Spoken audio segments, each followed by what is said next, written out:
Today will study about chapter 11 electricity. Electricity जो है has an important role, इसका एक बहुत इंपॉर्टेंट रोल होता है in place in modern society. Important place है मॉडर्न सोसाइटी में। It is controllable and convenient form of energy for a variety of uses in Holmes, schools, hospitals, industries and so on.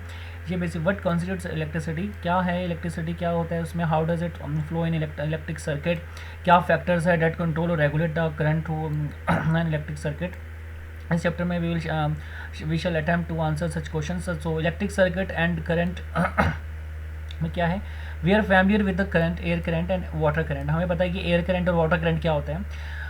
Air current मतलब जो हवा है वो जो बह रही है हवा, जो बेसिकली जो एयर का जो फ्लो होता है उसको एयर करंट बोल रहे हैं। जो वाटर के करंट, जो वाटर का जो फ्लो हो रहा है रिवर में, उसको वाटर करंट बोल रहे हैं। जैसे कि इसी तरीके से इलेक्ट्रिक चार्ज जो है फ्लो हो रहे हैं कंडक्टर में, थ्रू कंडक्टर, तो थ्रू मेटलिक वो है। We say that there is electric current, तो हम उसको इलेक्ट्रिक करंट बोल देते हैं कंडक्टर के अंदर। In a torch we know that cells और battery when placed in proper order they basically provide a flow of charge। उनको क्या कर रहे हैं, जो सेल है, बैटरी है, वो और एक चार्ज प्रोवाइड कर रहे हैं और एन इलेक्ट्रिक करंट प्रोवाइड कर रहे हैं, जिसकी वजह से टॉर्च का जो बल्ब है वो ग्लो कर रहा है। We have also seen that torch gives light only when it switch is on. जब वो ऑन होता है, what does the switch do, वो स्विच क्या कर रहा है, स्विच क्या कर रहा है basically conducting a link between cells and the bulb. Link बना रहा है सेल्स और बल्ब के बीच में। Continuous and closed path, so this is the definition of the electric circuit. Continuous and closed path of an electric current is called electric circuit। जो continuous और closed path है electric current का, उसको बोला जाता है, उसको is called an electric circuit, is electric circuit कहलाता है। Now if the circuit is broken anyway or switch off, torch is turned off, तो current जो है stop flowing हो जाएगा, रुक जाएगा, and the bulb does not glow। सो इसका मतलब जो कंटिन्यूस एंड क्लोज पाथ होगा इलेक्ट्रिक करंट का, उसको बेसिकली हम बोल रहे हैं electric circuit. How do we express electric current, electric current जो है is express by the amount of charge flowing through a particular area. जैसे एक पर्टिकुलर एरिया में से एक चार्ज जो फ्लो हो रहा है through a unit times, in other words it is a rate of flow of electric charge. कितनी स्पीड से इलेक्ट्रिक चार्ज जो मतलब कितना जो फ्लो हो रहा है, जितने रेट में हो रहा है फ्लो ऑफ इलेक्ट्रिक चार्ज को, उसको हम बेसिकली बोल रहे हैं rate of flow of electric charge, उसको हम बोल रहे हैं यहाँ पे electric current. In circuit using a metallic wire, electron continues the flow of charges. जो इलेक्ट्रॉन्स है वो फ्लो ऑफ चार्ज को कॉन्स्टिट्यूट कर रहे हैं। However electrons were not non at the time when the phenomena of electricity was first observe. तो basically ये क्या कह रहे हैं कि जब इलेक्ट्रिसिटी का फिनोमेना ऑब्जर्व किया गया था, तो जब उस समय इलेक्ट्रॉन के बारे में इतना इन्फॉर्मेशन नहीं थी। सो तो जो डायरेक्शन है, हम अगर देखते हैं तो डायरेक्शन अगर हम देखें तो जैसे सर्किट है, इस सर्किट में ये एक सेल है, यहाँ पे ये सेल, ये पॉजिटिव टर्मिनल है, ये नेगेटिव टर्मिनल है। तो ये पॉजिटिव टर्मिनल, नेगेटिव टर्मिनल में जहाँ पे जब जो फ्लो ऑफ इलेक्ट्रॉन है वो बेसिकली नेगेटिव टू नेगेटिव, यहाँ से नेगेटिव से होता हुआ पॉजिटिव तक जाएगा, नेगेटिव से होता हुआ ये पॉजिटिव तक इलेक्ट्रॉन का फ्लो होता है। क्यों? क्योंकि नेगेटिव जो इसके ऊपर चार्ज होता है, नेगेटिव चार्ज होता है, तो नेगेटिव आपस में रेपल्स करते हैं, इसको पुश कर रहे हैं, तो यहाँ और यहाँ पे पॉजिटिव चार्ज है, तो ये पॉजिटिव चार्ज इलेक्ट्रॉन को अट्रैक्ट कर रहा है, तो इस तरफ यहाँ पे होगा। लेकिन जो करंट है वो पहले ही फ्लो ऑफ प्रोटॉन के नाम से इलेक्ट्रॉन का जो करंट है वो फ्लो ऑफ प्रोटॉन के हिसाब से पॉजिटिव टू नेगेटिव जो है वो मानते हैं। ठीक है, तो ये कन्वेंशनल करंट है। बेसिकली होता क्या है, करंट जो है इलेक्ट्रॉन की फ्लो की वजह से हो रहा है, लेकिन पहले ये क्या माना जाता था कि वो प्रोटॉन की वजह से होता है। तो इसीलिए जो पहले माना जाता था वो भी अभी वही मान रहे हैं, उसी को डायरेक्शन मान रहे हैं। क्योंकि जब बाद में इलेक्ट्रॉन की पता लगा कि जो करंट है वो इलेक्ट्रॉन की डिस्कवरी की, इलेक्ट्रॉन की फ्लो की वजह से है, तो इलेक्ट्रॉन का जो फ्लो है वो नेगेटिव टू पॉजिटिव है। बट जो फ्लो ऑफ डायरेक्शन है, वो जो डायरेक्शन का करंट का जो डायरेक्शन है, जो कि कन्वेंशनल है, वो पॉजिटिव टू नेगेटिव है। सो कन्वेंशनली हम देख रहे हैं कि जो कन्वेंशनल करंट है वो पॉजिटिव टू नेगेटिव होगा, लेकिन जो फ्लो ऑफ इलेक्ट्रॉन है वो नेगेटिव टू पॉजिटिव होगा। सो यहाँ पे यही बात कर रहे हैं कि जो इलेक्ट्रिक करंट है was consider to be the flow of positive charge, ऐसा कंसिडर किया गया था। इलेक्ट्रिक करंट जो क्या है, electric current was the flow of positive charge का इलेक्ट्रिक करंट जो है बस कंसिडर जो है positive charge and direction of flow of positive charge जो direction of flow of positive charge है was taken to be the direction of electric current, ठीक है। तो यही चीज़ बता रहे हैं वो भी कि जो फ्लो ऑफ पॉजिटिव चार्ज है उसको डायरेक्शन ऑफ इलेक्ट्रिक करंट माना गया था। तो कन्वेंशनली यही चीज़ हम अब आगे वही चीज़ फॉलो कर रहे हैं कि इलेक्ट्रिक सर्किट जो है उसके अंदर डायरेक्शन ऑफ इलेक्ट्रिक करंट जो है वो अपोजिट लिया जाएगा direction of flow of electron के, विच इज़ नेगेटिव चार्ज। मतलब इलेक्ट्रॉन का जो मूवमेंट है वो नेगेटिव टू पॉजिटिव मूवमेंट हो रहा है इलेक्ट्रॉन, और वही करंट करवा रहे हैं, उसी को करंट बोल रहे हैं। लेकिन जो डायरेक्शन हम करंट की लेंगे वो पॉजिटिव टू नेगेटिव लेंगे, क्योंकि कन्वेंशनली उसी को हम बोल रहे हैं, जो कन्वेंशनली उसी को हम पहले माना जा रहा है। तो पॉजिटिव कन्वेंशनली उसी को पहले माना जाता था, तो अभी भी वही मान रहे हैं, पॉजिटिव टू नेगेटिव ही मान रहे हैं, उसको हम कन्वेंशनल करंट बोल रहे हैं। तो डायरेक्शन जो होगी इलेक्ट्रिक करंट की वो हमेशा अपोजिट होगी direction of flow of electron. जिस तरीके से डायरेक्शन का फ्लो इलेक्ट्रॉन का फ्लो है उसका हमेशा अपोजिट माना जाएगा डायरेक्शन ऑफ इलेक्ट्रिक करंट, तो उसको बोलेंगे हम conventional current. So if net charge Q अगर फ्लो हो रहा है across any cross section of a conductor in time t, then the current I through the cross section is I is equal to Q upon में T। मतलब जो charge है वो जो फ्लो हो रहा है किसी क्रॉस सेक्शन में से, कंडक्टर में से, टाइम t में से, तो करंट I में से क्रॉस सेक्शन I, उसको बोला जा रहा है करंट। क्या SI यूनिट जो है इलेक्ट्रिक चार्ज की वो है coulomb, which is equivalent to the charge contain in nearly 6 × 10⁻18 electron. मतलब जो 1 कूलम है वो जो वो बेसिकली कितने चार्ज के बराबर है, वो 6 × 10⁻18 इलेक्ट्रॉन, 6 × 10⁻18 इलेक्ट्रॉन के ऊपर जो चार्ज होगा, और एक इलेक्ट्रॉन के ऊपर जो चार्ज होता है वो 1.6 × 10⁻19 कूलम है, ठीक है। तो 1.6 × 10⁻19 कूलम अगर चार्ज है, अगर ये चार्ज एक इलेक्ट्रॉन के ऊपर है, नेगेटिव चार्ज, इतना ही चार्ज अगर 6 × 10⁻18 इलेक्ट्रॉन के ऊपर होगा उसको बोला जाएगा कि वो 1 कूलम चार्ज है। तो इलेक्ट्रिक करंट जो है express by the unit called ampere, जो कि named after French scientist Andre Marie Ampere. 1775 से 1836 के बीच में जो एंड्री मैरी एम्पियर थे उनके नाम पे ये करंट की यूनिट एक्सप्रेस की जाती है। 1 एम्पियर का मतलब होता है कि जिसके अंदर 1 कूलम का जो चार्ज है वो 1 सेकंड के अंदर 1 सेकंड में पर सेकंड फ्लो कर रहा है, that is 1 ampere is equal to 1 coulomb upon 1 second. Small quantity of current are expressed in milliampere. जो छोटी क्वांटिटी होती है उसको बोला जाता है 1 मिली एम्पेयर। उसको इसका जो वैल्यू है 10.-3 एम्पियर है, और माइक्रो एम्पियर मतलब 1 micro ampere is equal to 10⁻�6 ampere. ये यूनिट आपको, और इसकी जो रीडिंग है, जो मेजरमेंट है आपको पता होना चाहिए। जब आप न्यूमेरिकल सॉल्व करोगे तो उसमें आपको इंटरचेंज करने में हेल्प होगी। जब आप इसको एक्सचेंज करोगे, मिली एम्पियर को एम्पियर में कन्वर्ट करोगे, एम्पियर को मिली एम्पियर में कन्वर्ट करोगे, तो आपको पता होना चाहिए 1 milli ampere is equal to 10⁻³ ampere है, और माइक्रो एम्पियर जो है 1 micro ampere is equal to 10⁻�6 ampere है। इंस्ट्रूमेंट जो होता है जो मेजर करता है इंटरनेट करंट को, उसको बोला जाता है ammeter. Instrument called ammeter. Electric current in circuit, it is always connected in series in circuit, जिसकी वजह through which current is measured. ये हमेशा ध्यान रखना है आपको कि जो एमीटर है वो आपका सीरीज में कनेक्टेड होता है, और जो यहाँ पे आपको डायग्राम दिख रहा है, ये जो इसमें आप देख रहे हो इलेक्ट्रिक सर्किट का कॉम्प्राइजेस, इसके अंदर इलेक्ट्रिक बल्ब है, एमीटर है एंड प्लग की है। नोट इलेक्ट्रिकल करंट जो फ्लो हो रहा है इन सर्किट में from positive terminal to of the cells to the negative terminal of the cells through the bulb and ammeter. तो मतलब यहाँ पे पॉजिटिव टर्मिनल से मूव हो रहा है, जी जो मूवमेंट हो रही है ये direction of flow of electron की अपोजिट है, क्योंकि इलेक्ट्रॉन जो है वो इस तरफ मूव हो रहा है, इस तरफ मूव हो रहा है इलेक्ट्रॉन इस तरह। तो इसकी अपोजिट में जो डायरेक्शन है वो है आपकी करंट की, ठीक है। तो this is about electric charge, so this is about electric circuit. ये इलेक्ट्रिक सर्किट है, ठीक है। इलेक्ट्रिक सर्किट की डेफिनेशन आपको पता होनी चाहिए, ठीक है। दूसरा आपको पता होना चाहिए कि जो इलेक्ट्रिक करंट का जो कन्वेंशनल करंट है वो क्या है, कन्वेंशनल करंट की जो डायरेक्शन है वो क्या होती है, SI यूनिट क्या होती है, SI यूनिट और जो आपकी करंट की है क्या है, इलेक्ट्रिक करंट की SI यूनिट एम्पियर है, कूलम्स की कूलम, चार्ज की कूलम्स है, टाइम की आप सेकंड ले रहे हो, अगर मिनट्स में दिया हुआ तो उसको सेकंड्स पे कन्वर्ट करना है।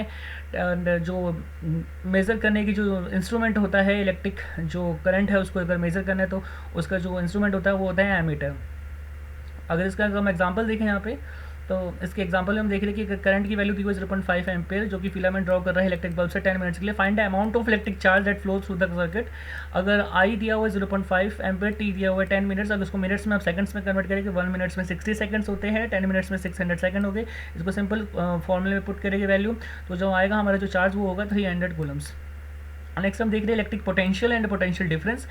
What makes the electric charge to flow, basically electric charge को फ्लो कौन इलेक्ट्रिक चार्ज को फ्लो करा रहा है। Let us consider analogy of flow of water. Charges do not flow in copper wire by themself, अपने आप ही नहीं move करने लग जाते चार्जेस, ठीक है। जैसे water in perfectly horizontal tube does not flow, जैसे कि पानी जो है किसी हॉरिजॉन्टल ट्यूब में अपने आप फ्लो नहीं करेगा जब तक उसके एक एंड में एक टैंक ऑफ वाटर ना कनेक्टेड कर दिया जाए एट ए हायर लेवल। सो अगर कोई एक हॉरिजॉन्टल ट्यूब है उसके अंदर इस हॉरिजेंटल ट्यूब में जब तक एक टैंक ना पानी का कनेक्टेड कर दिया जाए, तो इसके अंदर जो हॉरिजेंटल वाटर है ऐसे ही अपने आप मूव करेगा जब तक एक टैंक ना इसके साथ कनेक्ट कर दिया जाए पानी का। तो क्योंकि इसमें higher potential to lower potential, then water can move it from higher potential to lower potential. तो इसी तरीके से flow of charges and a conducting metallic wire, gravity का of course has no role to play, electrons move only if there is a difference of electric pressure। तो electric, जैसे यहाँ पे water potential था, वाटर का pressure था, यहाँ पे इलेक्ट्रिक प्रेशर का डिफरेंस होना बहुत ज़रूरी है, कॉल्ड जिसको बोलते हैं हम potential difference along the conductor. इसी तरीके से यहाँ पे कोई ये कंडक्टर है, इस कंडक्टर में जो फ्लो ऑफ जो चार्जेस है वो तभी होगा, फ्लो ऑफ इलेक्ट्रॉन जो है वो तभी होगा जब यहाँ पे डिफरेंस होगा इलेक्ट्रिक प्रेशर का। तो this difference of potential may be produced by the battery consisting of one or more electric cells. Chemical action within the cells generate the potential difference across the terminal of the cell.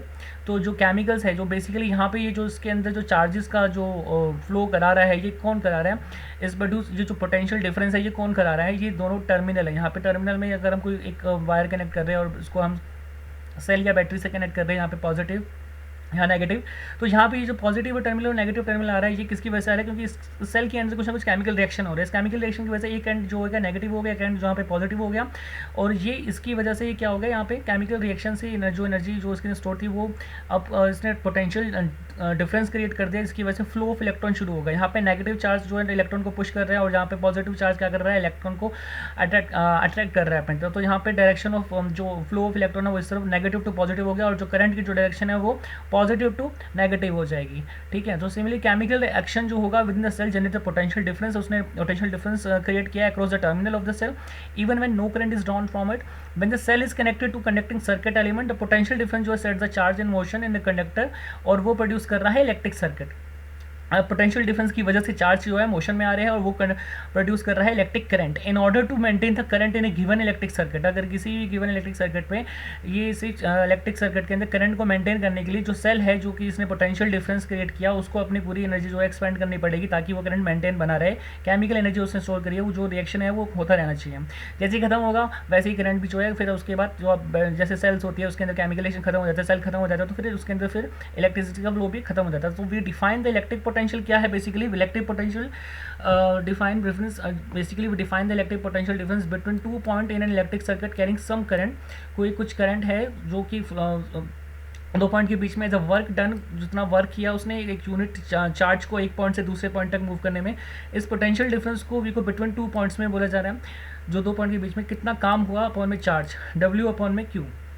Potential difference जो है basically कितना काम हुआ है एक charge को एक point से दूसरे पॉइंट तक ले जाने के लिए।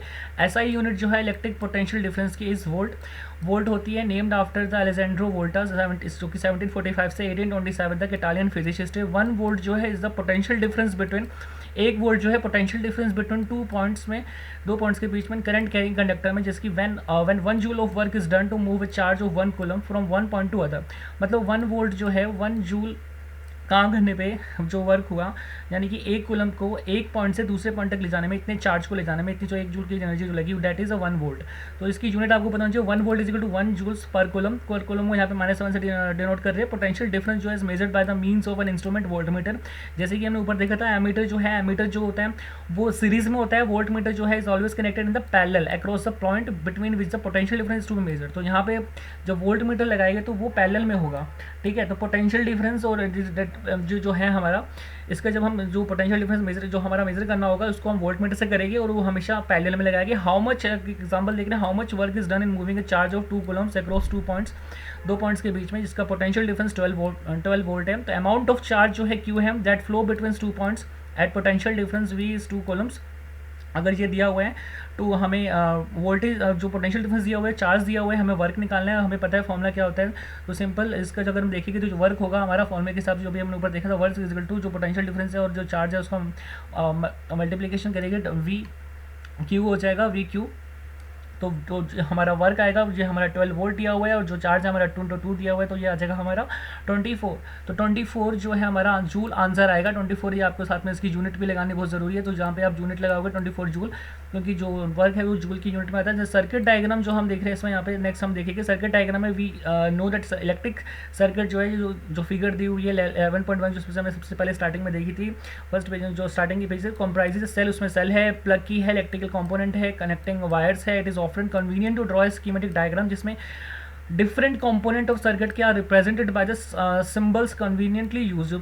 किसमें कन्वेंशनल सिंबल इस्तेमाल किए जा रहे हैं सर्किट डायग्राम बनाने के लिए। आपको आ सकता है, आप तभी बनाओगे जब आपको सिंबल के बारे में नॉलेज होगी। इलेक्ट्रिक सेल जो होता है एक सिंगल लॉन्ग वर्टिकल लाइंस जो है उसको कि प्लस पॉजिटिव टर्मिनल डिनोट कर रही है, एक शॉर्ट वर्टिकल लाइन जो कि नेगेटिव टर्मिनल डिनोट कर रही है, इलेक्ट्रिक सेल है। बैटरी और कम्बिनेशन ऑफ सेल्स, मतलब एक से दो ज़्यादा अगर सेल होते हैं तो एक दो तीन, यहाँ पे अगर तीनों को लाइन में लगा यहाँ पे लगा रहे हैं तो इसका मतलब ये क्या है, बैटरी है, यानी कि कम्बिनेशन ऑफ सेल्स है। नेक्स्ट है प्लग की और स्विच ओपन, यानी कि ये ब्रैकेट ओपन है, बीच में कुछ भी नहीं, या ओपन है, ओपन मतलब यानी कि ये कनेक्टेड नहीं है अभी सर्किट, तो ये अभी स्विच ऑफ है। प्लग की और स्विच क्लोज है, मतलब बीच में डॉट है, तो इसका मतलब ये स्विच क्या ऑन है। वायर अगर जॉइंट है तो यहाँ पे अगर यहाँ पे जॉइंट लगे तो थिक लाइन यहाँ पे जॉइंट दिखा रहे हैं। वायर जॉइंटेड है, अगर वायर जॉइंट नहीं है लेकिन अगर क्रॉस कर रही है तो इसके ऊपर से हम कर्वी लाइन दिखाते हुए दिखा रहे हैं, तो कर्व लाइन दिखा रही है इसके ऊपर से। और इलेक्ट्रिक बल्ब है तो इलेक्ट्रिक बल्ब को हम दिखा रहे हैं, this is symbol of electric bulb, ठीक है। दिस इज एंड नेक्स्ट है रजिस्टर, जिसका रेजिस्टेंस आर है, जिसको हम वेवी लाइन से दिखा रहे हैं। दैट इज ए रजिस्टर, एक रजिस्टर है जिसका भी कुछ रेजिस्टेंस होता है जो कि इलेक्ट्रॉन के फ्लो को रोकता है, आर को।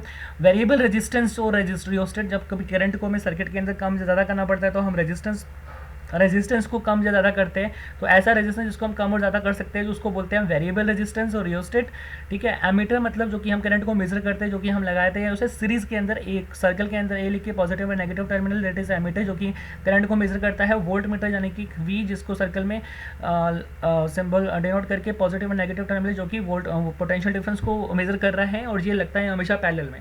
नेक्स्ट है ओम्स लॉ।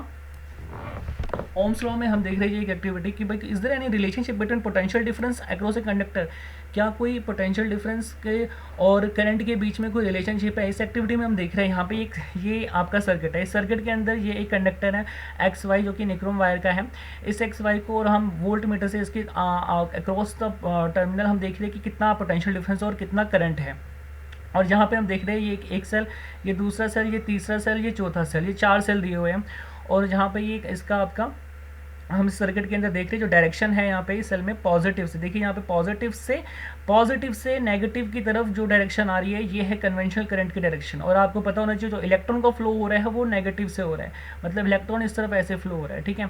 इलेक्ट्रॉन इस तरीके से फ्लो हो रहा है नेगेटिव टू पॉजिटिव टर्मिनल, तो ये flow of electron negative to positive है, लेकिन जो करंट की डायरेक्शन है वो पॉजिटिव टू नेगेटिव है। ये एमीटर सीरीज में लगा हुआ है, वोल्ट मीटर जो है पैरेलल में लगा हुआ है।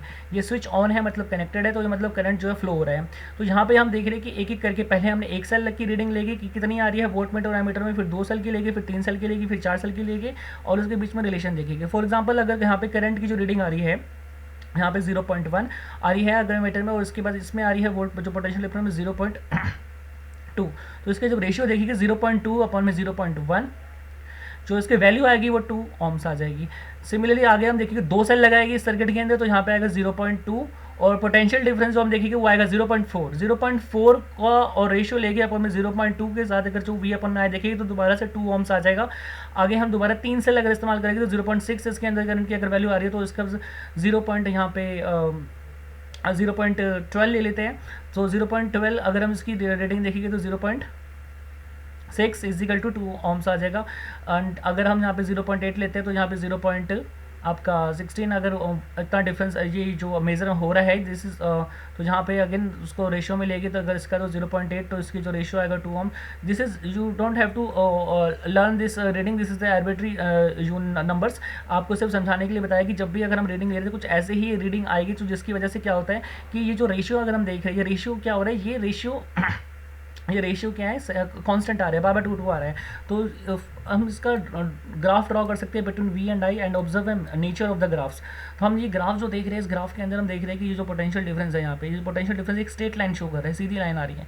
ये जो सीधी लाइन जो स्ट्रेट आ रही है इसका मतलब जैसे जैसे करंट बढ़ रहा है वैसे वैसे पोटेंशियल डिफरेंस बन रहा है। जब आप ये ग्राफ बनाओगे तो सबसे पहले आपको ये करंट लिखना जरूरी है कि यहाँ पे आप करंट डिनोट कर रहे हो और यहाँ पे पोटेंशियल डिनोट कर रहे हो। जहाँ पे आप देखो 0.1, 0.2, 0.3, 0.4, 0.5, 0.6 असेंबली सीक्वेंस में जा रहा है। ये जो 0.4, 0.8, 1.2, 1.6, 2.0, तो ये क्या है ये एक तरीके से ये एक 4 का टेबल समझ लो एक तरीके से चल रहा है। तो आप सिंपली एक इसको ये रीडिंग और इसके साथ मैच करने की आप मतलब आप ज़रूरी नहीं कि ये मैच होना, अभी मैं आप जो बता रहा हूँ आपको मैच कर रही है, जैसे आपको मैं समझाने के लिए रीडिंग आपको मैंने बताई है। तो आपको सिर्फ सिंपल ये समझना है कि जो रीडिंग है, आप ये जो ग्राफ आपने बनाया है, ये एकदम स्ट्रेट लाइन बनानी है आपने, ये बिल्कुल स्ट्रेट लाइन बनानी है। तो आप जैसे देख रहे हो यहाँ पे ये 0.4 0.1 यहाँ पे ये आप देख रहे हो ये एक साथ बढ़ते जा रहे हैं। तो आपको ये सब ऐसे नहीं बनाना, सिर्फ आपको दिखाना जरूरी है कि स्ट्रेट लाइन दिखानी बहुत ज़रूरी है, पोटेंशियल डिफरेंस लिखना जरूरी है और जहाँ पे करंट लिखना जरूरी है। देन इन दिस एक्टिविटी हमें क्या देखा, इन दिस एक्टिविटी के अंदर अप्रोक्सीमेटली जो सेम वैल्यू है वी और आई की जो ऑब्टेन हो रही है हर एक केस में। तो वी आई ग्राफ जो एक स्ट्रेट लाइन शो कर रहा है that pass through the origin of graph and does V upon में आई जो है कांस्टेंट रेशियो है। एंड 1827 में जर्मन फिजिसिस्ट जॉर्ज सिमोन ओम जो थे फाउंड, उन्होंने किया रिलेशनशिप बिटवीन करंट आई और फ्लोइंग इन जो ओम्स से उन्होंने ये जो पूछा जाएगा अगर किसने किया तो आपको पता होना चाहिए, जॉर्ज सिमोन ओम्स जो थे उन्होंने रिलेशनशिप फाइंड आउट किया था करंट का जो कि फ्लो कर रहा है मेटेलिक वायर में और पोटेंशियल डिफरेंस के बीच में अक्रॉस इट्स टर्मिनल। तो उन्होंने क्या कहते हैं जो पोटेंशियल डिफरेंस है across the end of the given metallic wire in electric circuit, वो क्या डायरेक्टली प्रोपोर्शनल है टू द करंट से जो कि फ्लो हो रहा है through it, provided temperature remain the same. This is called Ohm's law. तो this is the definition about this is the basically this how this Ohm's law is stated. So Ohm's law का ये पूरा आपको याद होना चाहिए, यही आपने लिख के आना है। आप थ्योरेटिकली ये लिख के आओगे, ग्राफ ये बना के आओगे अगर ग्राफ पूछा जाता है तो। सॉरी ये जो ग्राफ है ये आप रिप्रेजेंटेड कर रहे हैं कि निक्रोम वायर का, ये आप ग्राफ स्ट्रेट लाइन शो कर रहे हो ओम्स लॉ का, और ये आपका बेसिकली डेमोन्स्ट्रेशन अगर पूछा जाता है तो ये डेमोन्स्ट्रेशन का ये सर्किट आप सिंपली बना के आ सकते हो और डेमोन्स्ट्रेट कर सकते हो कि 1 बाय 1 हमने रीडिंग ली एमीटर की वोल्टमीटर की। अगर हम लेते हैं तो उसमें जो रेशियो आएगा वी अपन में आई वो कॉन्स्टेंट आएगा। तो डेट शो डेट की जो स्ट्रेट लाइन आ रही है इसका मतलब वो कांस्टेंट है। तो वी जो है इसका मतलब मैथमेटिकली अगर हम देखें तो वी जो है डायरेक्टली प्रोपोर्शनल है, वी जो है डायरेक्टली प्रोपोर्शनल आई के, मतलब जितना पोटेंशियल डिफरेंस जो है बढ़ेगा उतना ही आई बढ़ेगा। जब हम प्रोपोर्शनलिटी का साइन हटाते हैं तो जब प्रोपोर्शनलिटी का साइन हटाते हैं तो उसका मतलब वी जो है इज इक्वल टू कांस्टेंट का साइन आएगा, वी इज इक्वल टू यहाँ पे कांस्टेंट जो होगा वो आएगा आर। आर जो होता है रेजिस्टेंस होता है जो V, so V is equal to क्या होगा आई आर हो गया। R is a constant for the given metallic wire at given temperature जो कि क्या है रेजिस्टेंस है। It is the property of conductor to resist the flow of charge. हर एक कंडक्टर की एक प्रॉपर्टी होती है to resist the flow of charge, charge को जो फ्लो हो रहा है उसको रोकने की through it, and it's SI unit जो होती है वो ओम की। तो it is represented by Greek letter this symbol according to the ohms law. जो आर जो है is equal to V upon में that is the ratio of the potential difference upon the current. If the potential difference across the two ends of the conductor is 1 volt, अगर ये आपको formula लिखना है जरूरी Ohm's law में अगर पूछा जाएगा तो, और जो रेजिस्टेंस का अगर पूछा जाएगा तो आपको ये वैल्यू पुट करने की दिखाना पड़ेगा कि 1 वोल्ट जो है अगर तो पोटेंशियल डिफरेंस पूछा जा रहा है कि 1 वोल्ट दिया हुआ है, करंट 1 एम्पीयर दिया हुआ है, तो जो ओम्स 1 ओम्स होगा that will be equal to the 1 ohms. Then resistance जो होगा हमारा जो 1 ओम्स होगा, और 1 ओम्स क्या होता है 1 वोल्ट अपॉन में 1 ampere. So from this equation जो हम करंट की वैल्यू में निकाल सकते हैं वी अपॉन में are. So it is obvious from the equation 11.7 that current जो है through a resistor is inversely proportional। current किसके inversely proportional है, मतलब अगर R बढ़ेगा तो करंट क्या होगा कम होगा, अगर आर घटेगा यानी कि डिक्रीज होगा तो करंट क्या होगा आई क्या होगा बढ़ेगा। तो वो क्या है उसके इन्वर्सली प्रोपोर्शनल वाइस वर्सा हो रहा है। If the resistance is double हो गया तो करंट क्या हो गया हाफ हो गया, आधा हो गया। प्रैक्टिकल केसेस में it is necessary to increase और डिक्रीज द करंट। कभी कभार हमें प्रैक्टिकल केसेस में करंट को कम ज़्यादा करना पड़ता है, तो उसके लिए हम एक कंपोनेंट यूज़ करते हैं to regulate current without changing the voltage source is called variable resistance. Variable resistance का इस्तेमाल करते हैं किसी भी इलेक्ट्रिक सर्किट के अंदर। डिवाइस अगर इस्तेमाल कर रहे हैं तो उसको बोला जाता है rheostat is often use to change the resistance in the circuit. ठीक है, तो ये चीज़ याद रखनी है, कंपोनेंट यूज़ किया जा रहा है। एंड तो यहाँ पे एक सर्किट के अंदर डिवाइस इस्तेमाल किया जा रहा है। We will not study about electrical resistance of conductor with the help of following activity. अभी ये एक्टिविटी हम देख रहे हैं, इस एक्टिविटी के अंदर हमने ये एक सर्किट है, इस सर्किट के अंदर हम देख रहे हैं एक एमीटर लगाया हुआ है और एक यहाँ पे करंट को मेजर करने के लिए। तो हम यहाँ पे देख रहे हैं एक निक्रोम की वायर और एक 10 वोल्ट का बल्ब और एक टॉर्च का बल्ब ले रहे हैं। ये 1 बाय 1 हम यहाँ पे सर्किट में लगा रहे हैं। और ये बैटरी है, यहाँ पे आप डायरेक्शन देख रहे हैं, यहाँ पे पॉजिटिव टू नेगेटिव जो उसकी डायरेक्शन होगी कन्वेंशनल करंट की। तो हम 1 बाय 1 देखेंगे। तो निक्रोम की वायर जब लगाएंगे तो एमीटर की रीडिंग मेजर करेंगे। 10 वोल्ट का बल्ब लगाएगा तो एमीटर की रीडिंग मेजर करेगी। तो टॉर्च का बल्ब लगाएगा 10 एमीटर की रीडिंग मेजर करेगी। इन सब केस में जो रीडिंग है वो क्या सेम आएगी या अलग अलग आएगी। So in this activity you observe that current की जो मेजरमेंट है वो डिफरेंट है डिफरेंट कंपोनेंट के लिए। क्यों भाई, why do they different? Because the certain component offer an easy path for electric flow of electric current. कुछ जो है फ्लो ऑफ इलेक्ट्रिक का ईजी पाथ अलाउ करेगी, कुछ जो है थोड़ा रोकेगी, रुक रुक के करेगी फ्लो। वी नो डेट मतलब रुक रुक मतलब थोड़ा रुकावट पैदा करेगी। So we know that of motion of the electron in electric circuit constitutes an electric current. Electron, however, are not completely free to move within the conductor. They are restrained by the attraction of the atoms among which they move. तो अगर कोई conductor है भाई, वो conductor किसी ना किसी atom से तो बना होगा, उस एटम में जो इलेक्ट्रॉन्स होते हैं वो रिवॉल्व कर रहे होते हैं, कुछ ना किसी एटम से इलेक्ट्रॉन उसके चारों तरफ रिवॉल्व कर रहे होते हैं, तो एटम्स होते हैं, तो उसको कहीं ना कहीं रिस्ट्रेन होगा, मूवमेंट इतनी आसानी से नहीं कर पाएगी इलेक्ट्रॉन। तो इट डिपेंड्स कि वो कौन सा वाला एटम है, कितनी आसानी से उसके अंदर वो मूव कर सकता है, तो कौन सा वाला एलिमेंट है, कौन सा गुड कंडक्टर या बैड कंडक्टर है। सो मोशन ऑफ इलेक्ट्रॉन जो होगा थ्रू कंडक्टर में is retarded bye its resistance, उसका जो रेजिस्टेंस होगा मेटल्स का, उससे वो उसको रोका जाएगा, रिटार्डेड होगा। ए component of given size that offers a low resistance, अगर कोई कंपोनेंट है वो गिवन साइज का दिया, अगर वो लो रेजिस्टेंस शो करता है, मतलब ज़्यादा नहीं रोकता, तो वो क्या है, गुड कंडक्टर है। अगर कोई कंडक्टर है सम अप्रिशिएबल कुछ थोड़ा बहुत रेजिस्टेंस दे रहा है, तो उसका मतलब वो एक रजिस्टर है। एक कंपोनेंट है वो एक आइडेंटिकल साइज का है, लेकिन वो बहुत ज़्यादा हाई रेजिस्टेंस दे रहा है, तो उसका मतलब वो पूरा कंडक्टर है। लेकिन अगर बहुत इवन हायर रेजिस्टेंस, बहुत ही ज़्यादा रेजिस्टेंस दे रहा है, तो उसका मतलब वो इंसुलेटर है, वो करेगा ही नहीं conduct flow of electrons. Now factor on which the resistance of the conductor depends, कौन कौन से फैक्टर है जिसको हम देखेंगे, जो कि रेजिस्टेंस जिसके ऊपर डिपेंड होता है, ये एक एक्टिविटी है। इसमें हम देख रहे हैं ये जो सर्किट है, सर्किट के अंदर हम देख रहे हैं इस सर्किट में पहला हमने एक वायर है, सिंपल सी एक निक्रोम की वायर है, इसको हमने रीडिंग ले रहे हैं एमीटर की। दूसरे में हम देख रहे हैं ये आपका डबल कर दिया, सेम लेंथ और सेम क्रॉस सेक्शन एरिया का। तीसरे वाले केस में हमने इसका जो क्रॉस सेक्शन एरिया है वो इंक्रीज़ कर दिया। एंड फोर्थ केस में हमने मटेरियल ही चेंज कर दिया वायर का, क्योंकि हम पहले निक्रोम की इस्तेमाल कर रहे थे, हम कॉपर की इस्तेमाल कर रहे हैं। तो ये 4 बेसिकली केस हैं। तो हम नोटिस करेंगे जो करंट है इन सब केस में कैसा डिफरेंस आ रहा है। Does current depend on the length, क्या लेंथ के ऊपर डिपेंड करता है, क्या एरिया ऑफ क्रॉस सेक्शन के ऊपर डिपेंड कर रहा है, इसके ऊपर आते हैं क्वेश्चन और numerical. So you must know about how to which factors with resistance will depend। तो it is observe data ammeter की जो रीडिंग है वो डिक्रीज हो जाती है 1/2 में। एमीटर की रीडिंग मतलब क्या है, जो करंट है वो डिक्रीज हो रहा है, आधा हो रहा है जब वायर जो है डबल कर रहे हैं। वायर अगर डबल कर दे, यहाँ पे अगर हम यहाँ पे देख रहे हैं सेकंड वाला केस, इसकी वायर जो है हमने लेंथ क्या कर दी, ये डबल कर दिया, बढ़ा दिए। तो जब हम वायर की जो लेंथ है वो डबल कर देते हैं करंट, तो इसका मतलब जितना पहले इतनी एल कवर करना होता था इलेक्ट्रॉन को फ्लो करने के लिए, अब उसे डबल एल डिस्टेंस कवर करना है। तो इसका मतलब इसका रेजिस्टेंस क्या होगा, बढ़ गया। रेजिस्टेंस बढ़ गया मतलब करंट की रीडिंग क्या हो जाएगी, कम हो जाएगी। फ्लो क्या होगा, कम हो गया। तो वहाँ पे करंट क्या हाफ हो गया, लेंथ डबल कर दी तो करंट क्या हाफ हो जाएगा। एमीटर की रीडिंग इज इंक्रीज, एमीटर की रीडिंग इंक्रीज हो जाएगी मैंने thicker wire of same material is use. मतलब अगर हमने इसका क्रॉस सेक्शन एरिया यहाँ पे क्या कर दिया, बढ़ा दिया, हमने इसका क्रॉस सेक्शन एरिया बढ़ा दिया। पहले ये बहुत छोटा था, अब हमने इसका जो एरिया यहाँ से जो फ्लो ऑफ इलेक्ट्रॉन है, पहले कम जगह थी, अब जगह ज़्यादा हो जाएगी। तो इस तरह से समझ लो कि यहाँ पे फ्लो ऑफ इलेक्ट्रॉन क्या है वो ज़्यादा हो जाएगा। तो यहाँ पे सेम लेंथ की है और सेम बेसिकली यहाँ पे एरिया ही बढ़ाया है हमने, तो उस केस में क्या हो जाएगा, एमीटर की रीडिंग इंक्रीज हो जाएगी। अगर हम यहाँ पे change in ammeter reading is also observe, जब हम वायर जो है डिफरेंट मटेरियल की लेते हैं, मटेरियल हमारा डिफरेंट है लेकिन लेंथ सेम है, same area of cross section है, तो भी मीटर में जो एमीटर में करंट की रीडिंग है वो अलग आएगी। So on applying Ohm's law we can observe that resistance जो है कंडक्टर का वो किस किस चीज़ ऊपर डिपेंड है, लेंथ के ऊपर डिपेंड है, एरिया ऑफ क्रॉस सेक्शन के ऊपर डिपेंड है और नेचर ऑफ इट्स मटेरियल के ऊपर डिपेंड है। तो ये 3 चीज़ें हैं, ये आपको याद रखनी है। इसके ऊपर न्यूमेरिकल्स आ सकते हैं, डायरेक्ट क्वेश्चन आ सकता है, डेरिवेशन आ सकती है। इन तीनों चीज़ों के ऊपर क्या डिपेंड है, रेजिस्टेंस जो है उस तरीके किस तरीके से डिपेंड है, we observe resistance of conductor depend है। तो हम we can write it down in through formula कि that R is directly proportional to the length and inversely proportional to the cross section of the area. जब हम इसको is equal to में लेके आएंगे तो यहाँ पे एक कांस्टेंट आएगा जो कि होगा न्यू, जो एल अपॉन में ए हो जाएगा। ठीक है, this is one is a resistance, this is a rho जो कि एक कांस्टेंट ऑफ प्रोपोर्शनैलिटी है, जिसको बोला जाता है electrical resistivity of material of the conductor. इसकी एसआई यूनिट क्या होती है, ओम्स मीटर। यानी कि जब हम इसको रीडिंग देखेंगे, हम इसकी यूनिट देखेंगे, जब हम इसकी यूनिट में देखेंगे लेंथ जो होती है आपकी, इसको अगर हम देखें इसकी यूनिट निकाले रो की, तो यहाँ पे हम देख रहे हैं रेजिस्टेंस की जो यूनिट होती है ओम, और यहाँ पे आ जाएगा एरिया के ऊपर और लेंथ आ जाएगा नीचे। तो रेजिस्टेंस की होती है ओम, एरिया की होती है मीटर स्क्वायर और अपॉन में मीटर, मीटर से मीटर एक कटेगा तो यहाँ आ जाएगा ओम मीटर। तो इसकी रीडिंग आ जाएगी ओम मीटर रेजिस्टिविटी की।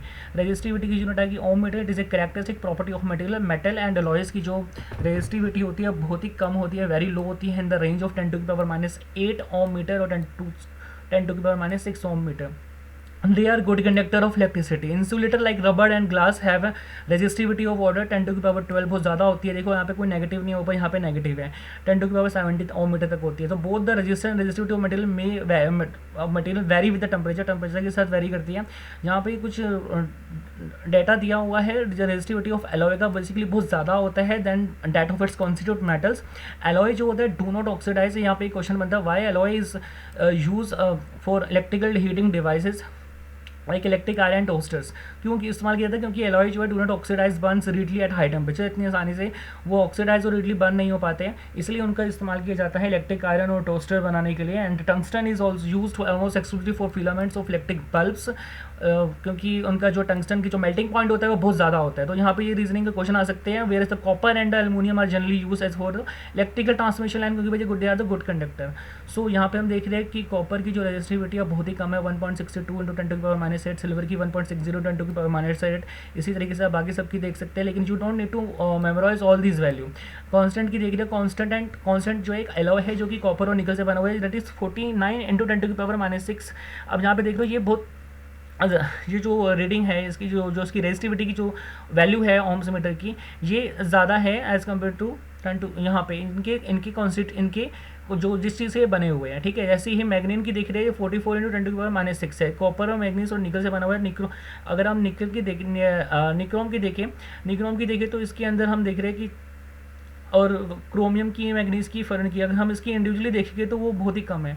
लेकिन जहाँ पे जो एलॉय है उसकी जो है वो बहुत ज़्यादा है इसकी रेजिस्टिविटी, लेकिन इसकी जो कॉन्स्टिट्यूट है उसकी बहुत ही उसकी कम होती है. क्योंकि कॉपर की देखो और निकल की देखो तो यहाँ पे 10 टू की पावर -8 है और 10 टू की पावर -8 है, और यहाँ पे है 10 टू की पावर -6. तो 10 टू की पावर -6 वाली जो है आपकी ज़्यादा है. इंसुलेटर की जाएगी तो ये और भी बहुत ज़्यादा यहाँ पे नेगेटिव है ही नहीं. यहाँ पे 10 टू की पावर 10 है, 10 टू की पावर 14 है. हार्ड रबर की देखिए 10 टू की पावर 13 से लेकर 10 टू की पावर 16 है. इलेवेनॉइट की 15 17 है. डायमंड की 10 की पावर 12 से लेकर 13 तक है. पेपर ट्राई की 10 टू की पावर 12 है. अगेन आपको याद नहीं करना है. एग्जाम्पल देखते हैं. How much current will an electric bulb draw from A 220 volt source. कितना करंट इलेक्ट्रिक बल्ब ड्रॉ करेगा 220 वोल्ट सोर्स से. If the resistance of the bulb filament is इतना दिया हुआ है. एक बल्ब का जो रेजिस्टेंस है दिया हुआ है, वोल्टेज दी हुई है, करंट निकाल लेंगे. How much current will electric heater coil draw from the. कितना करंट जो है इलेक्ट्रिक हीटर का कॉइल ड्रॉ करेगा फ्रॉम 220 वोल्ट से source if the resistance of the heater is 100 ohms. अगर ये दिया हुआ है तो कितना सिंपल वैल्यू पुट करनी है. ओम्स लॉ में हम आई की वैल्यू V अपॉन में रेजिस्टेंस वैल्यू पुट करेंगे, हमारा करंट आ जाएगा 0.18 एम्पियर्स. यहाँ पे सेकंड केस में अगर हम देख रहे हैं कि इसके अंदर how much current will be electric heater coil draw, अगर 220 पोटेंशियल डिफरेंस है और रेजिस्टेंस का हीटर का कॉइल पहला वाला 1200 था, यहाँ पे 100 ओम्स का है. तो यहाँ पे सिर्फ ओम्स की वैल्यू चेंज, आपका रेजिस्टेंस की वैल्यू चेंज होगी तो करंट आ जाएगा 2.2 एम्पियर. तो हम देख रहे हैं रेजिस्टेंस ज़्यादा था तो करंट कम है, रेजिस्टेंस कम हुआ तो करंट क्या होगा, ज़्यादा होगा. तो note the difference of the current drawn by the electric bulb और इलेक्ट्रिक हीटर और from the same voltage same है, लेकिन रेजिस्टेंस अलग अलग होने की वजह से करंट जो है जो ड्रॉन कर रहे हैं वो अलग अलग कर रहे हैं. यहाँ हम देख रहे हैं पोटेंशियल डिफरेंस जो है between terminal of electric heater 60 volt. Potential difference कितना दिया हुआ है, 60 वोल्ट दिया हुआ है. करंट कितना है, 4 एम्पियर है फ्रॉम द सोर्स से. लेकिन ये पूछता है कि करंट कितना हो जाएगा अगर हीटर से ड्रॉ करेगा. पोटेंशियल डिफरेंस अगर बढ़ा दिया जाए 120 कर दिया जाए, 60 से 120 कर दिया जाए, अगर 60 से 120 कर देगा मतलब क्या करते हैं, डबल करते हैं हम. ओम्स लॉ से हमें पता है V जो है वो डायरेक्टली प्रोपोर्शनल होता है किसके, करंट के. अगर पोटेंशियल डिफरेंस बढ़ा दिया तो करंट क्या हो जाएगा, वो भी बढ़ जाएगा. पोटेंशियल डिफरेंस कितना बढ़ा दिया, 60 से कितना कर दिया, 120 कर दिया. अगर ये 60 से 120 कर दिया तो जो करंट है ये 4 एम्पेयर है, तो ये भी कितना हो जाएगा. अगर 60 से 120 डबल कर दिया तो ये भी करंट कितना हो जाएगा, डबल हो जाएगा. 4 एम्पेयर से कितना हो जाएगा, डबल 8 हो जाएगा, 8 एम्पेयर आ जाएगा आंसर. जो you don't need to calculate it. तो बट इफ अगर कैलकुलेशन के लिए बोला था तो you have to calculate it. अगर MCQs में आता तो you can directly take the answer की डबल हो गया. But you for the shorty you can also calculate it. कैसे हम ओम्स लॉ का वैल्यू पुट करके देख सकते हैं. पहले रेजिस्टेंस निकाला हमने उसका V और I की वैल्यू पुट करके 15 ohms. Then we will use 15 ohms and put the value with 120 volts. हमने 120 वोल्ट वाले में डाला. Then we will get 8 ampere result. The current through the heater becomes 8 amperes. ठीक है, नेक्स्ट हम एग्जाम्पल देखते हैं. Resistance of a metals wire दिया हुआ है जिसकी लेंथ 1 मीटर है और जिसका जो रेजिस्टेंस है 26 है 20 डिग्री सेल्सियस में. अगर डायमीटर जो है वो 0.3 मिलीमीटर दिया हुआ है. देखिए यहाँ पे मिलीमीटर में दिया हुआ है, इसको मीटर में कन्वर्ट करोगे तो जब मीटर में कन्वर्ट करेंगे तो ये 3 × 10 टू की पावर यहाँ पे 0.3 मिलीमीटर है, तो यहाँ पे 10⁻³ होता है, तो -3 के यहाँ पे -4 लिखा हुआ है। क्यों? क्योंकि ये माइनस पॉइंट जो है इसके आगे, इसको पॉइंट को पीछे लेके जाएगी तो 3 बनाएगी, तो ये एक माइनस और ऐड हो जाएगा, तो यहाँ पे 10⁻⁻4 मीटर हो जाएगा। ठीक है, तो यहाँ पे जो रेजिस्टेंस दिया हुआ है, लेंथ दी हुई है, यहाँ पे डायमीटर है ये, ठीक है, और ये लेंथ दी हुई है 1 मीटर। तो देयरफॉर यहाँ पे रेजिस्टिविटी का हमें फॉर्मूला पता है, ए हमारा एरिया ऑफ क्रॉस सेक्शन है अपॉन में लेंथ। तो जो एरिया होता है यहाँ पे क्रॉस सेक्शन का, क्रॉस सेक्शन मतलब एक सर्कल है, उसको हम क्रॉस सेक्शन बोल रहे हैं। अब सर्कल का एरिया आपको पता है, सर्कल का एरिया ये क्या होता है, ये डायमीटर दिया हुआ है, तो सर्कल का एरिया होता है आपको पता है पाई r² होता है। यहाँ पे हमने यहाँ पे r दिया हुआ है, a है अपॉन में l, a की जगह हमने लिख दिया πr²। अब r की जगह हमने क्या लिख दिया, पाई d का हाफ मतलब रेडियस, तो यहाँ पे स्क्वायर हो गया अपॉन में एल जो दिया हुआ है हमारा कितना 1 मीटर, तो यहाँ पर हमने सिंपल 1 डाल दिया। ठीक है, तो डी की वैल्यू भी हमने दी हुई है, तो यहाँ पे डी अपॉन में 2 का जो स्क्वायर है यहाँ पे ये 4 हो गया, तो यहाँ पे ये r पाई डी का स्क्वायर अपॉन में 4 एल है, तो ये आ गया आपका ये वाला फॉर्मूला। ठीक है, तो ये इसमें सिंपल वैल्यू पुट कर देंगे आप, वैल्यू पुट करके 1.84 × 10⁻⁻⁶ ओम्स मीटर रेजिस्टिविटी आ जाएगी। डैट इज, अगर ये कह रही है कि इसमें से टेबल में से देखिए बताओ ये भाई रेजिस्टिविटी है किसकी, तो अगर आप वो टेबल में देखोगे तो that resistivity is of manganese की है। So again you don't need to memorize the value of resistivity of any materials। Wire दी हुई है गिवन मटेरियल की नेक्स्ट एग्जांपल में, लेंथ जिसकी L है, area of cross section A है, जिसकी रेजिस्टिविटी 4 ओम्स है। What would be the resistance, कितना रेजिस्टेंस होगा अनदर वायर का ऑफ सेम मटेरियल का, जिसकी लेंथ जो है L/2 है और एरिया ऑफ क्रॉस सेक्शन है डबल कर दिया, मतलब ये एक लेंथ दी हुई है, एक की एरिया दी हुई है, उसका रेजिस्टेंस 4 ओम है। अगर 4 ओम है किसी रजिस्टर और उसकी अगर हमने क्या कर रहे हैं रेजिस्टेंस हम पता करना चाह रहे हैं, अनदर वायर का मटेरियल सेम है, हमने उसकी लेंथ क्या कर दिया, आधी कर दिया और area of cross section double कर दिया है, तब रेजिस्टेंस कितना होगा। तो उसके इसमें पहले तो हम पहले वाला रेजिस्टेंस निकालते हैं कि भाई रेजिस्टेंस क्या है, ये रेजिस्टिविटी L अपॉन में A = 4 हमें फॉर्मूला इसकी वैल्यू पुट कर रहे हैं, ये हमें पता है। तो दूसरा now for second wire R2 जो है = उसके अंदर हमने लेंथ जो है आधी कर दी, यहाँ पे वैल्यू पुट करके L/2 कर दिया, एरिया जो हमें डबल कर दिया 2 एम्पीयर कर दिया = 1/4 कर दिया, तो ये आ गया हमारा सिंपल L/A। और ये जो है R1 की वैल्यू, यहाँ पे हमने R1 की वैल्यू पुट करी, R1 क्या है हमारा 4 एम्पीयर है, 4 एम्पीयर की वैल्यू पुट कर दी, तो 4 से 4 कट गया। तो R2 जो हमारा सेकंड वाला जो केस है, जब हमने उसको लेंथ को आधा किया और एरिया को बढ़ाया, तो वो आ गया हमारा सेकंड वाला केस 1 ओम्स, तो मतलब 4 ओम्स था पहले, बाद में हमने जब चेंजेस किया तो कितना रह गया, 1 ओम्स रह गया। तो रेजिस्टेंस ऑफ न्यू वायर का क्या आंसर आ गया हमारा 1 ओम्स। नेक्स्ट हम देखते हैं resistance of a system of a resistor. तो resistance of a systems of a resistor क्या है, यहाँ पे ये कुछ रेजिस्टर्स लगाए हुए हैं R1, R2 और R3। इस केस में हम देख रहे हैं कि जो रजिस्टर है R1, R2 और R3 ये दिए हुए 2 मेथड है, there are 2 method of joining the resistor. Resistor को जोड़ने के लिए 2 मेथड होते हैं, एक तो सीरीज में जोड़ लो या तो पैरेलल में जोड़ लो। जब हम सीरीज में जोड़ते हैं तो इसके जो एंड टू एंड है, हम आपस में लाइन टू लाइन हम भी जोड़ते हैं। यहाँ पे ऐसा नहीं कि एक एंड यहाँ पे जोड़ रहा है और दूसरा एंड यहाँ पे दूसरे वायर के साथ डायरेक्टली कनेक्ट है, इसका एक एंड वायर के साथ कनेक्ट है, दूसरा एंड इसी के साथ कनेक्ट है। यहाँ पे इसका एक एंड इस वायर के साथ, इसके दूसरा एंड दूसरे रजिस्टर के साथ कनेक्ट है, इसका एक एंड यहाँ पे इस रजिस्टर के साथ कनेक्ट है, इसका दूसरा एंड इस वायर के साथ कनेक्ट है। तो यहाँ पे ये सीरीज में कहलाए जाएगा, ये जो रजिस्टर लगे हुए हैं।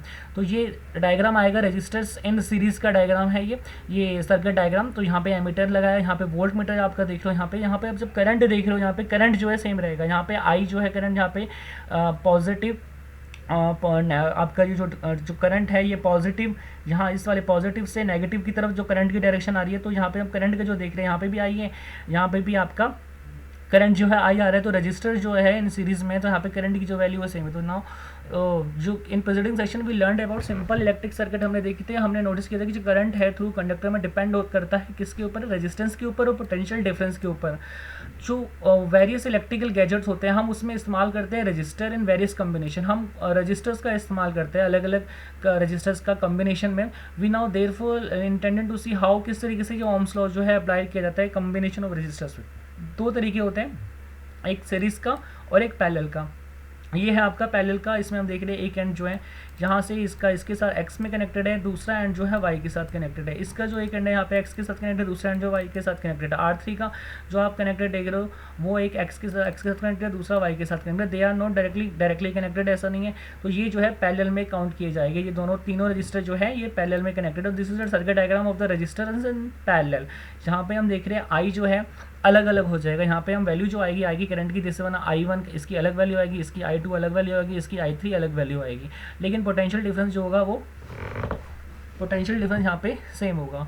यहाँ पे इस केस में पोटेंशियल डिफरेंस देखिए तो यहाँ इसका अलग होगा पोटेंशियल डिफरेंस, इसका अलग पोटेंशियल डिफरेंस होगा, इसका अलग पोटेंशियल डिफरेंस होगा, V1 V2 V3 होगा, ठीक है। तो यहाँ पे करंट की वैल्यू अलग है, यहाँ पे पोटेंशियल डिफरेंस की वैल्यू अलग है।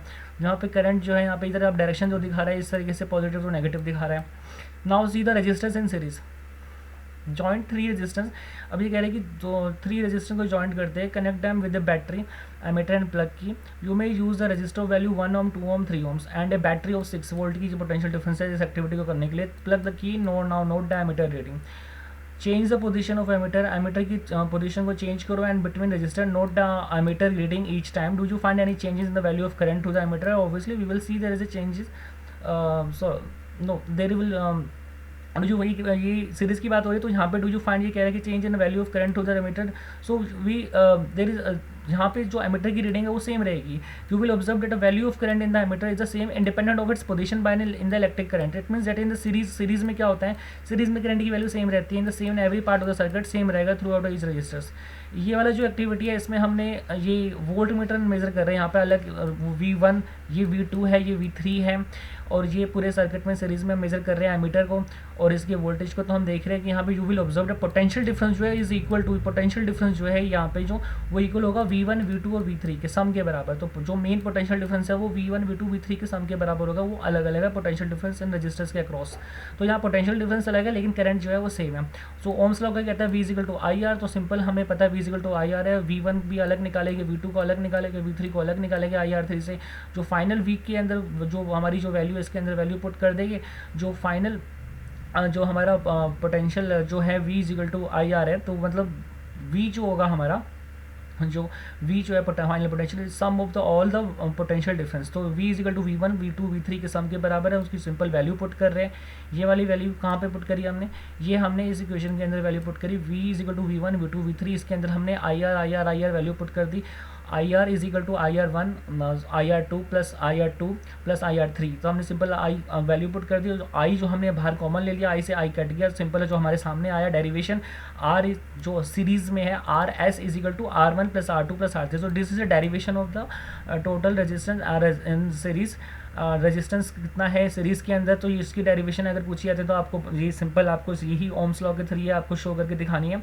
यहाँ पे हम एग्जांपल में यहाँ पे हम देख रहे हैं we conclude that several resistor जो है जॉइंट इन सीरीज, जो रेजिस्टेंस है कॉम्बिनेशन आर एस है वो इक्वल होगा किसके, sum of their individual resistance R1 R2 R3 thus and is thus greater than any individual resistance. मतलब हमेशा यहाँ पे जो वैल्यू होगी, यहाँ पे क्वेश्चन आपसे पूछे जा सकते हैं कि अगर 10 ओम्स का दिया हुआ है रेजिस्टेंस और बोला गया है कि R1 और R2 और R3 इन सम का जो टोटल जो रेजिस्टेंस है वो 10 ओम्स है, तो इसका अगर आपको ऑप्शन दिया जाए कि एक रेजिस्टेंस 1 ओम्स का है, दूसरा रेजिस्टेंस 10 ओम्स का है, तीसरा रेजिस्टेंस 5 ओम्स का है, तो और क्या ये ऑप्शन सही है ये 10 ओम लाने के लिए?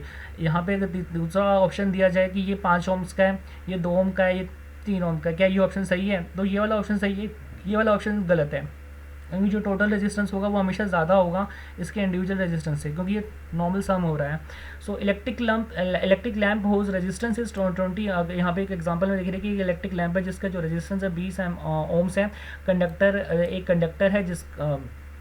एक कंडक्टर है जिसका जो रेजिस्टेंस है 4 ओम्स का है, वो 6 वोल्ट की बैटरी के साथ कनेक्टेड है। तो ये बोले कि टोटल रेजिस्टेंस निकालना है सर्किट का, और करंट कितना है सर्किट में वो निकालना है, और पोटेंशियल डिफरेंस कितना है अक्रॉस द इलेक्ट्रिक लैम्प और कंडक्टर, इनके अक्रॉस मतलब यहाँ पे इनके कितना पोटेंशियल डिफरेंस है ये निकालना है एक तो लास्ट वाला केस, और इसके अंदर करंट निकालना है, टोटल रेजिस्टेंस निकालना है। तो सिंपल हम इसके अंदर हमें गिवन क्या है, R1 20 ओम से R2 4 ओम से। सबसे पहले तो टोटल रेजिस्टेंस इन सीरीज़ निकालेगी क्योंकि ये सीरीज़ में लगे हुए हैं, तो सीरीज़ में 20 + 4 हो जाएगा 24 ओम्स। टोटल पोटेंशियल कितना दिया हुआ है हमें 6 वोल्ट दिया हुआ है, तो हम सिंपल ओम्स लॉ में वैल्यू पुट करेगी, करंट हमारा आ जाएगा 0.25 एम्पियर। अब हमारे पास ये आ गया, हम करंट हमें पता लग गया। अब सीरीज़ में हमें पता है करंट की जो वैल्यू होती है वो सेम होती है, करंट की वैल्यू जो होती है वो सेम होती है, तो यहाँ पे भी वही करंट होगा, यहाँ पे भी वही करंट होगा जो हमने कैलकुलेट किया 0.25 ampere.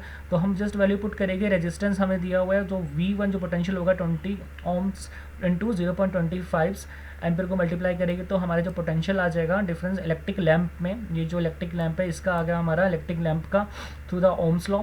Across the conductor 5 volt आ गया, तो अक्रॉस द कंडक्टर यहाँ पे हम देख रहे हैं, अब across the conductor electric lamp में 5 वोल्ट आ गया, और कंडक्टर में हम देखेंगे तो यहाँ पे सिंपल हम इसको वैल्यू पुट करके कैलकुलेट करेंगे 0.25 एम्पियर और 4 ओम से, तो हमारा आ गया 1 volt. Suppose that we like to replace the series or combination of electric lamp and the conductor by single and equivalent resistor, तो हम इसको एक सिंगल रजिस्टर से भी रिप्लेस कर सकते हैं। करंट वही रहेगा, वोल्टेज भी वही रहेगी 6 volt, and across the battery terminal will cause a current 0.25 ampere ही रहेगा सर्किट के अंदर, अगर इन दोनों की जगह हम एक रेजिस्टेंस लगा दें जो कि बराबर हो आपके 24 ओम्स के।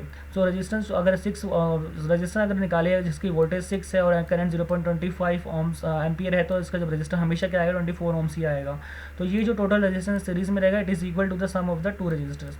Now see the resistors in parallel, ये जो पैरेलल में है, अगर ये R1 R2 R3 दिया हुआ है, इस केस में हम देख रहे हैं, इस केस में हम देखेंगे तो it is observe that total जो करंट है I is equal to the sum of the separate current through the each branch of the combination. यहाँ पे जो इसको ये अलग से करके दिखाया हुआ है इसके अंदर कि जो करंट की वैल्यू है यहाँ पे I1 हो गया, या I2 हो गया और या I3 हो गया, यहाँ पे अलग अलग हो गया, लेकिन पोटेंशियल डिफरेंस जो है ये पोटेंशियल डिफरेंस जो है ये सेम है, पोटेंशियल डिफरेंस जो है ये सेम है, यहाँ पे पोटेंशियल डिफरेंस सेम है, लेकिन करंट की वैल्यू यहाँ पे अलग हो गई। तो लेट आर पी जो कि resistance in parallel equivalent resistance of the parallel combination कर रहे हैं, by applying Ohm's law to the parallel combination of resistor we see I is equal to V upon में RP।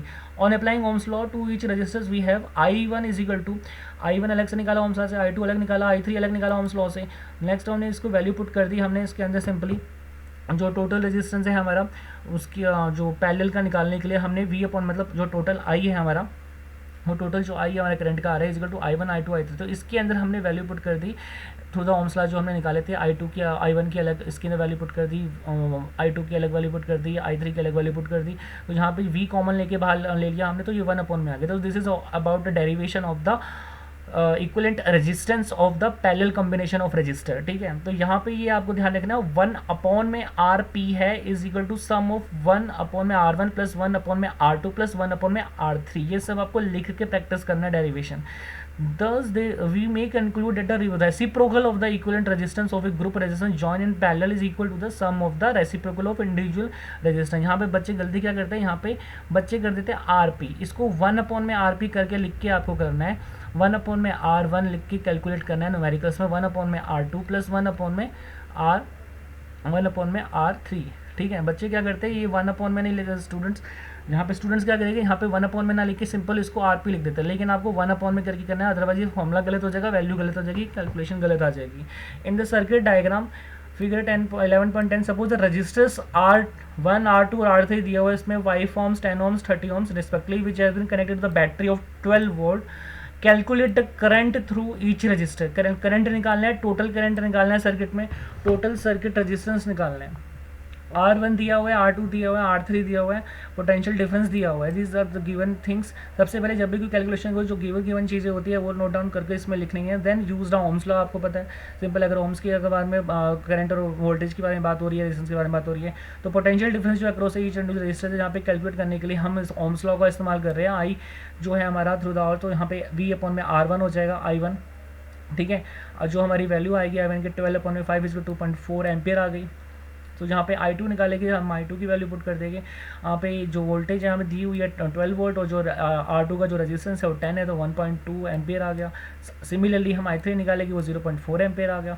टोटल रेजिस्टेंस हम पूरी current को सम कर देंगे I1 I2 3 को, तो टोटल हमारा जो करंट आ जाएगा वो 4 एम्पियर आ जाएगा, क्योंकि ये जो कॉम्बिनेशन है दिस जो कॉम्बिनेशन है 11.10 की बात कर रहा है फिगर 11.10। यहाँ पे अभी कुछ लिखा नहीं कि यहाँ पे कि ये पैरेलल में, आप 11.10 में 11.10 इसकी बात हो रही है, ये आपको देख के ही पता लग जाना है कि ये जो रजिस्टर है ये पैरेलल में है।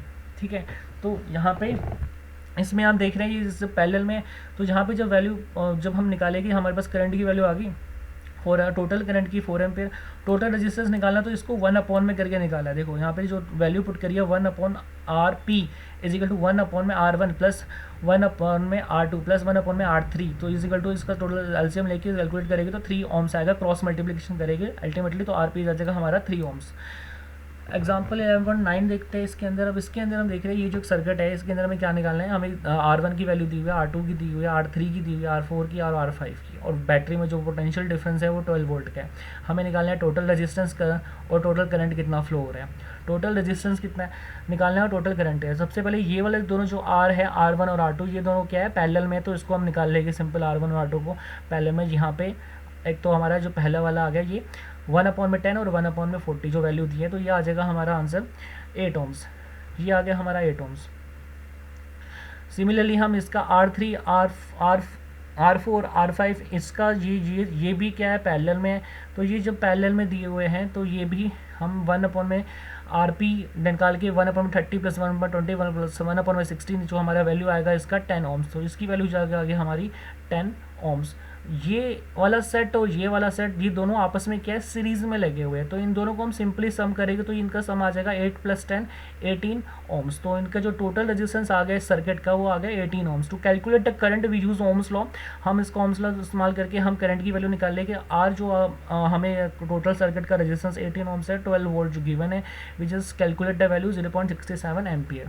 सो we have seen that in series circuit current जो है कांस्टेंट है, सीरीज में करंट क्या है, कांस्टेंट है through the electric circuit. Does it is obviously impractical to connect the electric bulb and electric heater in series. तो current जो होता है वो कांस्टेंट होता है सीरीज के अंदर है। तो इलेक्ट्रिक बल्ब को और इलेक्ट्रिक हीटर को अगर हम सीरीज में कनेक्ट कर देंगे तो वो बहुत ही इम्प्रैक्टिकल है, क्योंकि जो नीड है बल्ब की और हीटर की वो अलग अलग है करंट की। सो क्योंकि उनकी वैल्यू जो है अलग अलग है। सो अनदर मेजर डिसएडवांटेज क्या है सीरीज जो है सर्किट में, is that when one component fail, अगर कहीं बल्ब फेल हो गया चलने में, फ्यूज हो गया, तो हीटर भी नहीं चल पाएगा क्योंकि वो सीरीज में लगे हुए हैं। सो कंपोनेंट फेल तो circuit is broken and circuit break हो जाएगा, तो कोई भी कंपोनेंट सही से काम नहीं, चल नहीं पाएगा, ऑन नहीं हो पाएगा। If you have use fairy light, जो हम दिवालियों में इस्तेमाल करते हैं डेकोरेट करने के लिए बिल्डिंग को, फेस्टिवल्स में, मैरिज में, सेलिब्रेशंस में, कोई किसी अलग तरीके के लाइटें जब इस्तेमाल करते हैं, तो हम देखते हैं कि जो इलेक्ट्रिशियन होता है वो बहुत ज़्यादा समय लगा रहता है, ट्रबल उसको हो जाती है, दिक्कत हो जाती है रिप्लेस करने में, एक डेड सेल निकालने में, कि कभी कभार कोई लड़ी खराब हो जाती है उसमें एक सेल को लोकेट करने में, क्योंकि वो सब सीरीज में लगे हुए हैं। तो उसे एक बल्ब टेस्ट करना पड़ता है अभी कहाँ से जो सर्किट है ब्रेक हो रहा है, कौन सा बल्ब फ्यूज़ हुआ है। ऑन द अदर हैंड अगर पैरेलल सर्किट की बात करें, उसके अंदर कोई भी इलेक्ट्रिकल गैजेट होता है उसमें तो total resistance in parallel circuit में इज डिक्रीज, जो टोटल रेजिस्टेंस होता है वो कम हो जाता है, रेजिस्टेंस कम हो जाएगा। This is helpful particularly when the each gadget has different resistance, अगर हर एक गैजेट्स का रेजिस्टेंस अलग है and requires different current to operate. तो पैरेलल में क्या होता है कि भाई यहाँ पैरेलल की बात अगर हम करें तो यहाँ पे हम पैरेलल में कोई यहाँ दूसरा गैजेट लगा सकते हैं, यहाँ दूसरा गैजेट लगा सकते हैं, यहाँ दूसरा गैजेट लगा सकते हैं, एज पर द नीड हम उसके रजिस्टर के हिसाब से पैरेलल में कोई अलग अलग गैजेट लगा सकते हैं। तो यहाँ पे सर्किट भी ब्रेक नहीं होगा एज पर द सीरीज, जैसे कि सीरीज में एज कम्पेयर टू सीरीज, तो पैरेलल में सर्किट भी ब्रेक इतने नहीं होगा।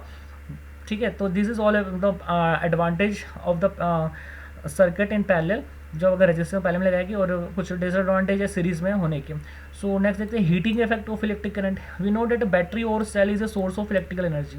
केमिकल रिएक्शन जो होते हैं within cell generates potential difference, उसके अंदर पोटेंशियल केमिकल रिएक्शन होते हैं एक सेल के अंदर जो कि पोटेंशियल डिफरेंस क्रिएट कर रहे हैं। हमने स्टार्टिंग में पढ़ा था its two terminal that set electron in motion, जिसकी वजह से इलेक्ट्रॉन जो है मोशन में आते हैं, करंट का फ्लो होता है resistor through resistor system of resistor connected to battery. We have also seen in section 11.2 that to maintain the current the source has to keep expending its energy.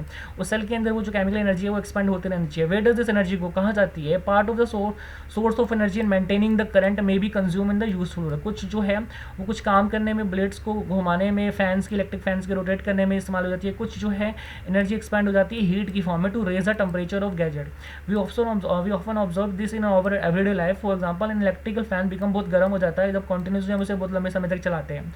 On the other hand if the electric circuit is purely resistive, अगर electric circuit ही अगर pure resistive है, उसका जो configuration देखिए तो resistor only connected to battery, तो जो सोर्स ऑफ एनर्जी कॉन्टिन्यूसली जो रजिस्टर है वो भी गर्म कॉन्टिन्यूसली वो जो हीट की फॉर्म में जो एनर्जी है वो डिसिपेट करना शुरू कर देगा। इसको बोला जाता है this is a heating effect of the electric current. This effect is utilize in devices. ऐसा जो हीटिंग इफेक्ट होता है यूटिलाइज किया जाता है इलेक्ट्रिक हीटर और इलेक्ट्रिक आयरन बनाने में। Consider a current I flowing through a resistor of resistor R, latest potential difference across it be V. तो अगर टी समय तक एक कोई चार्ज फ्लो हो रहा है अक्रॉस अक्रॉस द कंडक्टर। जो वर्क हो रहा है in moving the charge Q through the potential difference V is V Q. V Q इतना काम हो रहा है, मतलब इतना चार्ज को एक टर्मिनल से दूसरे टर्मिनल ले जाने में इतना काम हो रहा है, पोटेंशियल डिफरेंस में वर्क हो रहा है, उसको हम वी क्यू, जैसे हमने पहले ही फॉर्मूला देखा था, वी क्यू होता है therefore the source must supply energy equal to the V Q. तो सोर्स को इतनी एनर्जी जो है मस्ट सप्लाई करनी पड़ेगी इतने टाइम टी में। तो हैंस द पावर इनपुट जो है सर्किट की बाय द सोर्स की P is equal to, power जो होगी P is equal to V. What is power? Power का जो फॉर्मूला आएगा V is equal to Q, V is equal to Q upon में टी।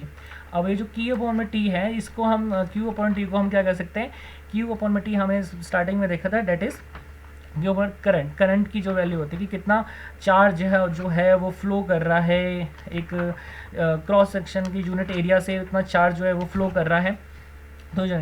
तो ये जो पावर है, पावर का मतलब जो हम देख रहे हैं यहाँ पे कि कितनी जो इनपुट हो रहा है, पावर जो है पावर इनपुट हो रहा है तो सर्किट में बाय द सोर्स, जो हम फॉर्मूले में आपको पता होना चाहिए कि इतनी पावर जो है इनपुट हो रही है। तो एनर्जी जो सप्लाइड हो रही है सर्किट में by the source and time T is equal to, कितनी एनर्जी सप्लाइड हो रही है कि सर्किट में by the source and time T is P multiply by T.